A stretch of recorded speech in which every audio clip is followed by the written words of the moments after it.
thank you very much for your time. I wanted to know why it was important for you to come to Guyana, first of all, for this inauguration. Yes, the first reason is that you have an invitation from a neighboring country. Secondly, I know President Ali from previous positions, and I see him as a good friend. We had a lot of phone conversation already. The second reason is that we are not only a neighboring country, we are two friendly nations. We have a lot of similarities. We have a lot of common in history. We have a community where a lot of Guyanese people are integrated in the Surinamese community, living with the second and third generation now. We have a lot of Surinamese companies who are present here in Guyana doing good business. But the most important reason is that we want another relation. We want another cooperation. And we want another spirit between these two Caribbean countries, which are on the continent of South America. And that we believe that with these two leaders leading the two nations, we can create a better prosperity for our people in both nations. Mr. President, you say you want a new spirit, I suppose in the spirit of cooperation. What are some areas do you think that Guyana and Suriname could cooperate on immediately? I think at this moment the entire world, but also the Caribbean region and also our two nations, are facing the challenge of COVID-19. And here we see that there are a lot of issues at this moment. There are a lot of Guyanese people in Suriname who wants to repatriate. We see that the border is closed. We see that the ferry is not operational.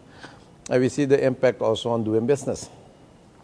But the high priority is to how to protect our community against the spreading of the COVID-19 virus.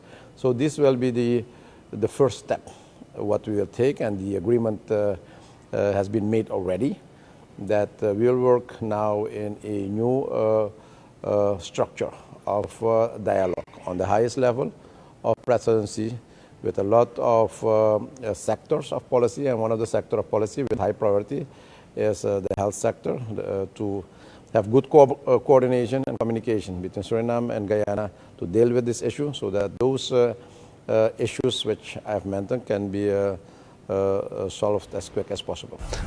Tell me something that you would like to see done immediately. At this moment, we see that there are a lot of business opportunities.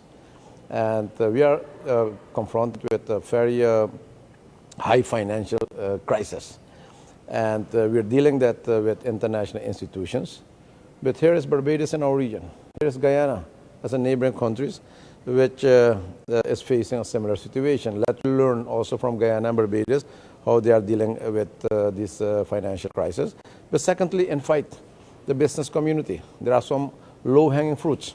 There are business people already here who can invest in Suriname, because the investment in small, medium enterprises, that can strengthen the backbone of our economy, and that shouldn't take a lot of time and bureaucracy. We invited this morning the private sector to be engaged in a formal cooperation between Suriname and Guyana in a joint chamber of commerce organization. And that will be the first step when I arrive this afternoon in Suriname to take this measure. So two things will be done this week: COVID cooperation and the establishment of that cooperation on the private and the business levels through the joint chamber of commerce cooperation. Mr. President, were you able to come to any sort of agreement on a way forward for the ferry service? As you mentioned, that's important for business, for travel with people whenever COVID-19 is over. Yes, that will be one of the other policy sector in the new framework of cooperation, and that will be the ferry issue, but also the impediments in the free movement of persons and goods at the border area. and that will be dealt in a proper way. There is a very pressure on us as co-leaders to have that new policy set out in a new timeline. And that will be not over so many months. It will be over so many days and so many weeks. So we want to finalize what we have agreed this morning in a new cooperation agreement, which should be signed over a couple of weeks. And that should be done by the two presidents to give also a signal towards our community and also to the Caribbean region that this is a new stage we are entering as new leaders to have a better, stronger cooperation, and that should be done on all areas of cooperation, also on border issues, also on the ferry problem. Sir, there was talk before about bridging the Corentyne River. What needs to be done to make that happen? Yes, that will be another sector to examine what the status is of that bridge. What we had heard in the past, that there were memorandums of understanding signed already between Suriname and Guyana and also with China. I had heard that there were more international institutions, multilateral institutions, which were approached to have some financing on this project. The sector which will be part of that new cooperation will determine what the status now is and how we should continue with this project and what will be the heading of this project. But that is the commitment we made as two leaders. There will be a bridge, a physical bridge, but in addition to this physical bridge, there will be more bridges towards the community, towards the private sector, towards all the other interest areas where we will agree to have also strong cooperation.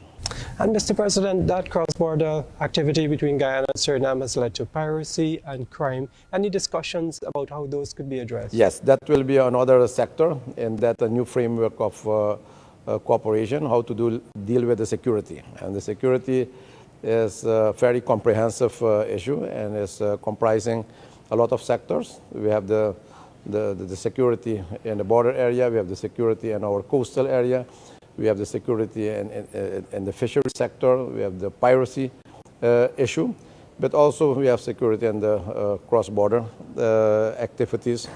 We have the regional security. What we'll do is in that new sector of security policy area to make new arrangements. I don't know if you can recall, but when I was Minister of Justice and Police, I signed an agreement with Minister of Home Affairs, Minister H.E, and that is a comprehensive agreement for border cooperation and also for the security. What we need is to update it and to look if we have to enter a new type of agreement to have a comprehensive and a sound security system in place, not only on the ground, but looking for also modern technology from the electronic eyes, from satellite program, to see what we can arrange to have a better security control on our activities on the ground.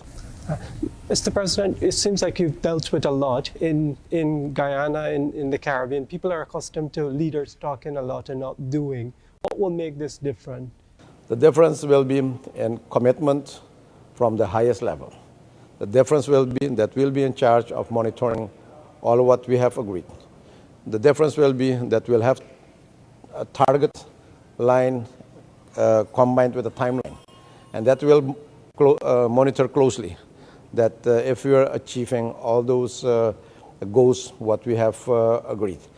And on the other side, we are politicians in a new time period where with the mandate of both people of the nation, we have to accomplish our mandate on a very comprehensive way, but also with the same confidence what the people gave us to accomplish their objectives through the democracy and to achieve a lot of activities, to have a better communication, to better cooperation, and also good understanding between those two nations. That is the commitment we have on the highest level. And we told the community already today. Going back home, I will tell that to the community of Suriname, so that those both communities will keep us accountable of what we have said and also accountable for what we are doing. And that will be the difference in the new cooperation, what we have arranged with 2 leaders on the highest level, which will be worked out with a lot of working group teams and a lot of teams for the several sectors. Thank you very much. Thank you very much.